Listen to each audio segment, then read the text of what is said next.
ಇದು ನೋಡ್ತಾ ಇರ್ಬೋದು, ನಾವು ಮುಂಬೈ ಬಂದಿದ್ದೀನಿ ಇವತ್ತು.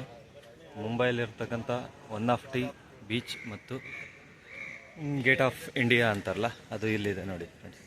ಗೇಟ್ ಆಫ್ ಇಂಡಿಯಾ ಮತ್ತು ತಾಜ್ ಹೋಟೆಲ್ಲು. ಇದು ವಾಕಿಂಗು ಭಾನುವಾರ ಅಥವಾ ಶನಿವಾರ ಯಾವುದೇ ರೀತಿ ಪ್ರಯಾಣಿಕರು ಬಂದರೆ ಇಲ್ಲಿ ಆಲ್ಮೋಸ್ಟ್ ಎಲ್ಲರೂ ಪ್ರಯಾಣ ಮಾಡ್ತಿರ್ತಾರೆ. ಆಮೇಲೆ ವಾಕಿಂಗ್ ಮಾಡ್ತಾರೆ. ಇದ್ರ ಇತಿಹಾಸನೂ ಇದೆ, ಗೇಟ್ ಆಫ್ ಇಂಡಿಯಾ ಅಂತ ಇತಿಹಾಸನೂ ಇದೆ. ಮತ್ತು ತಾಜ್ ಹೋಟೆಲ್ ನೀವು ನೋಡ್ತಾ ಇರ್ಬೋದು.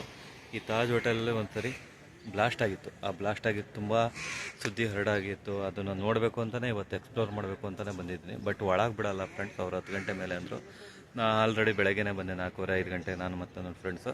ಈಗ ನೋಡಿ, ಇಲ್ಲಿ ಹಿಂದ್ಗಡೆ ಕಾಣ್ತಾ ಇರೋದು ಒಂದು ಗೇಟ್ ಆಫ್ ಇಂಡಿಯಾ ಮತ್ತು ಇಲ್ಲಿ ನೋಡ್ತಾ ಇದ್ದೀರಲ್ಲ, ಇದು ನಿಮಗೆ ತಾಜ್ ಹೋಟೆಲ್ಲು.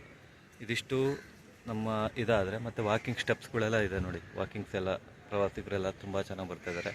ಒಂದೊಂದು ಬಿಲ್ಡಿಂಗ್ ಕೂಡ ತುಂಬ ಚೆನ್ನಾಗಿದೆ ಫ್ರೆಂಡ್ಸ್. ಒಂದೊಂದು ಬಿಲ್ಡಿಂಗು ತುಂಬ ಚೆನ್ನಾಗಿದೆ. ಇದು ನೋಡಿ, ಇದು ಬೀಚು ಯಾವ ರೀತಿ ಇದೆ.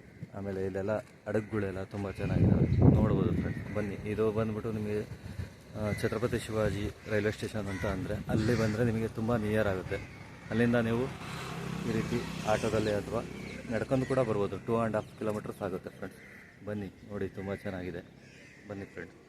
ಓಕೆ, ಬಾಯ್.